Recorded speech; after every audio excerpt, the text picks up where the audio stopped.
Hello hi అండి, అందరికీ నమస్కారం. నేను మీ శ్రీనీరజ అండి. అందరూ ఎలా ఉన్నారు, బాగున్నారా? నేనైతే చాలా అంటే చాలా బాగున్నానండి. ఈరోజు అయితే తెలంగాణ స్టైల్ మటన్ కర్రీ అయితే చేసి చూపించబోతున్నాను. చాలా సింపుల్ వేలో చేసుకోవచ్చు. టేస్ట్ అయితే చాలా అంటే చాలా బాగుంటుంది. మన పెళ్లి భోజనాలలో మటన్ కర్రీ తింటూ ఉంటాంగా, సేమ్ టు సేమ్ అదే ఫ్లేవర్ వస్తుంటుంది.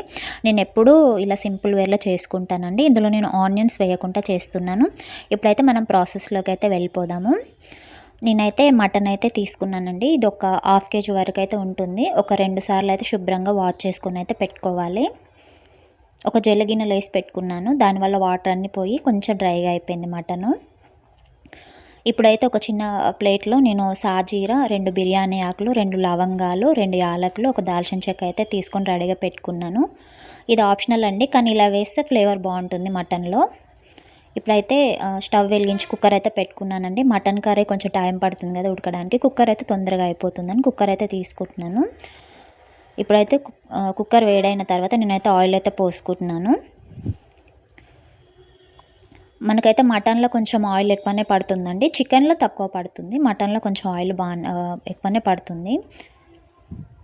నేనైతే బిర్యానీ స్పైసెస్ అయితే వేసుకుంటున్నాను. ఈ ప్లేస్లో మీరు ఇక్కడ ఆనియన్స్ కూడా వేసుకోవచ్చు, అలాగే పచ్చిమిరపకాయలు కూడా వేయచ్చు, కానీ నేను ఏం వేయట్లేదండి. నేను ఎప్పుడైనా చాలా సింపుల్ వేలో చేసుకుంటాను. ఇప్పుడైతే అందులో డైరెక్ట్ నేను మటన్ వేసుకుంటున్నాను. వీడియో చూస్తున్నారు కానీ లైక్ అయితే అస్సలు చేయట్లేదండి. ప్లీజ్ లైక్ చేయండి. ఎవరైనా కొత్తగా వాళ్ళు చూసినట్లయితే మన ఛానల్ కూడా సబ్స్క్రైబ్ చేసుకోండి, అలాగే సపోర్ట్ చేయాలని మనస్ఫూర్తిగా కోరుకుంటున్నాను. ఇంకా నా ఛానల్లో చాలా నాన్ వెజ్ రెసిపీస్ ఉన్నాయి, ఇంట్రెస్ట్ ఉంటే అవి కూడా వాచ్ చేయండి. ఇప్పుడైతే నేను మటన్ వేసిన తర్వాత మూత పెట్టుకున్నాను. 2 నిమిషాలు అట్లా వదిలేసాను.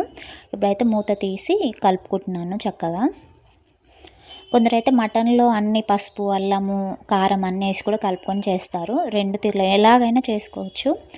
ఎక్కువ అయితే 2 టైమ్స్ అయితే ఎక్కువ చేసుకుంటుంటాం. అన్నీ కలిపింది ఒక తీరుగా ఉంటుంది, ఇంకొకటి ఇలా డైరెక్ట్ మటన్ వేయడం కూడా ఆయిల్లో.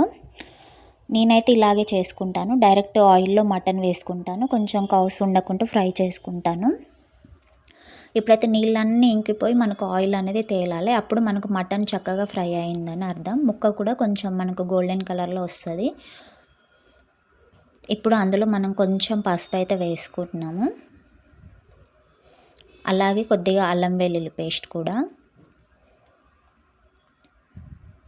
ఇప్పుడైతే చక్కగా అయితే కలిపేసుకుందాం. అల్లం వెల్లుల్లి పేస్ట్ కొంచెం నాన్ వెజ్లో ఎక్కువనే పడుతుందండి.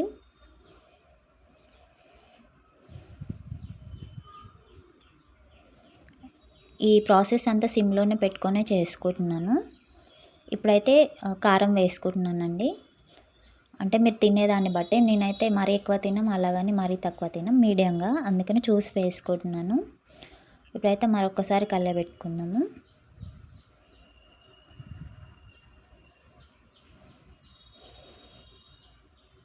ఎంత చక్కగా కలుపుకుంటే ముక్కలకి అంత బాగా పడుతుందన్నమాట కారం, పసుపు అయిన అల్లం వెల్లుల్లి పేస్టు.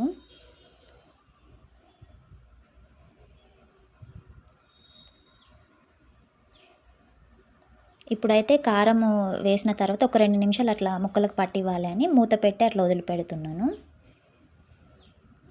కొన్ని చిన్న చిన్న టిప్స్ పాటిస్తే కర్రీస్ చాలా టేస్టీగా ఉంటాయండి. ఇప్పుడైతే నేను మళ్ళీ ఒకసారి కలయబెట్టుకుంటున్నాను.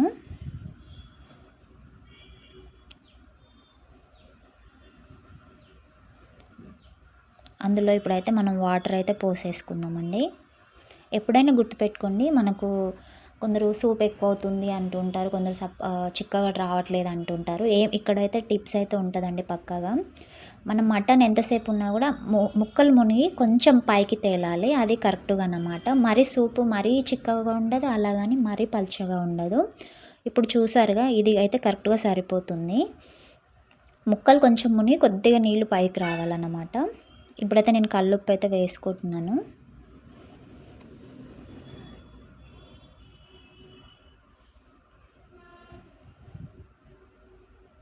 ఇప్పుడైతే విజిల్ అయితే పెట్టేయాలండి. మాది చిన్న కుక్కర్ కాబట్టి నేను ఒక 8 విజిల్స్ అయితే పెడతానండి. పెద్ద కుక్కర్కి ఇన్ని అవసరం లేదు, ఒక 3, 4 అయితే సరిపోతుంది.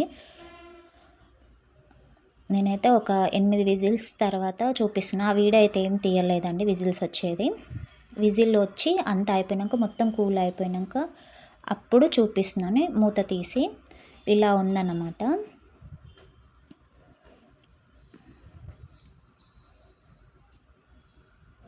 మటన్ అయితే మంచిగా ఉడికిపోయిందండి 8 విజిల్స్కి. ఇప్పుడైతే స్టవ్ వెలిగించుకున్నాను మళ్ళా.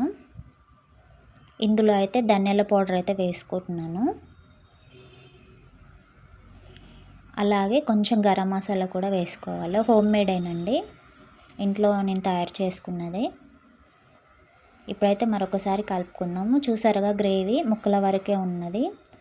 ఇప్పుడు మనము ధనియాల పౌడరు గరం మసాలా వేసాం కాబట్టి ఇంకొంచెం గ్రేవీ చిక్కగా అయిపోతుంది ధనియాల పొడి వేయడం వల్ల.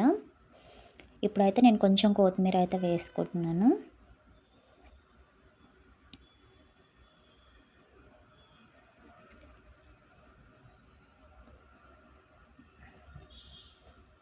ఇప్పుడు అర్థమవుతుంది కదా సూప్ ఎలా ఉందో.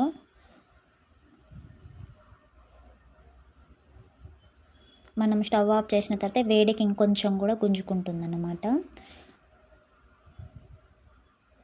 అంతే అండి, ఇప్పుడైతే స్టవ్ ఆఫ్ చేసుకుంటున్నాను. తీసి ఇప్పుడు పక్కకు పెట్టుకుందాం ఇక.